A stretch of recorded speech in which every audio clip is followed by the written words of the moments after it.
Bonjour à tous et bienvenue dans ce deuxième épisode de notre série consacrée aux journaux radio, série réalisée par l'Académie France Média Monde. Je suis Zéphirin Quadio de Radio France Internationale. Dans cet épisode, on va parler de quelque chose de très important pour un journaliste. Ce sont les sources de l'information. Alors c'est quoi une source ? Une source, c'est quelqu'un qui possède une information intéressante et qui accepte de la donner. La source première, c'est donc quelqu'un en connexion directe avec l'information que vous traitez, qui peut délivrer des informations utiles. C'est un responsable politique, un fonctionnaire, un homme ou une femme d'affaires, un responsable d'association ou d'ONG, un policier, un pompier, mais aussi un simple citoyen qui a été témoin d'un événement. Les dépêches d'agence, les journaux, les communiqués officiels, les autres médias, les télés ou les radios, sont aussi des sources. Et puis aujourd'hui, on peut ajouter tout ce qui se passe sur Internet, les blogs, les réseaux sociaux et tous les sites d'information.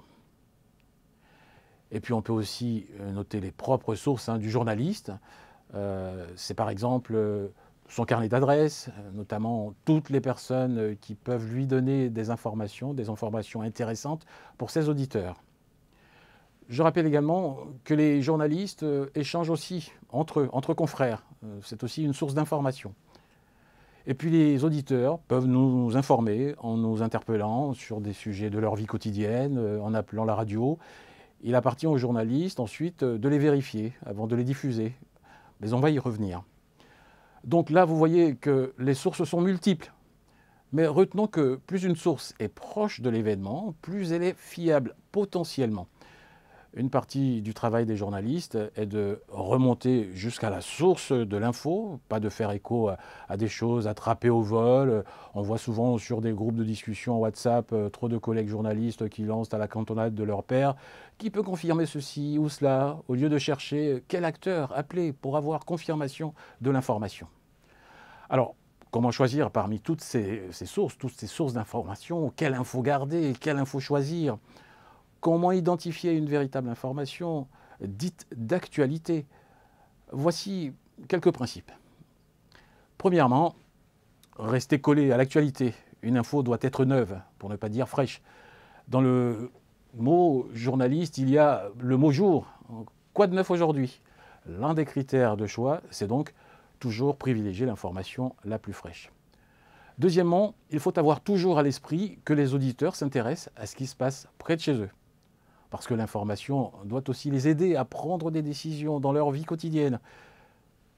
Autre élément à prendre en compte, les centres d'intérêt. Exemple, le prix des produits alimentaires, l'état des routes, la météo. Bref, pour l'actualité dite chaude, c'est ce qui se passe, ce qui vient de se passer ou encore ce qui va se passer. Un événement récent dont on n'a pas encore parlé, par exemple. Encore une fois, le choix de l'actu chaude à traiter sur votre antenne dépend des centres d'intérêt des auditeurs, de vos auditeurs. Politique, faits divers, éco, sport, bref, les auditeurs restent parce que ce que vous leur apportez, les concerne, les touche directement. Mais l'information n'est pas toujours très récente. Il n'empêche, elle peut intéresser vos auditeurs parce qu'ils ne la connaissent pas encore, mais qu'elle les touche quand même.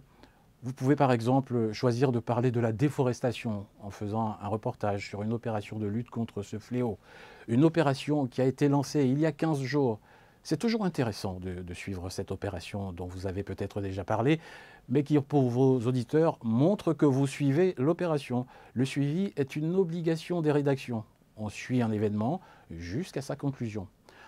En résumé, quelles que soient vos sources, il faut savoir trier les informations, les choisir en fonction des centres d'intérêt, je vous le rappelle, de vos auditeurs. Dans tous les cas, ne jamais oublier de citer ces sources, même si dans certains cas, par souci de discrétion ou par sécurité, eh bien, la source demandera à rester anonyme, à ne pas être citée.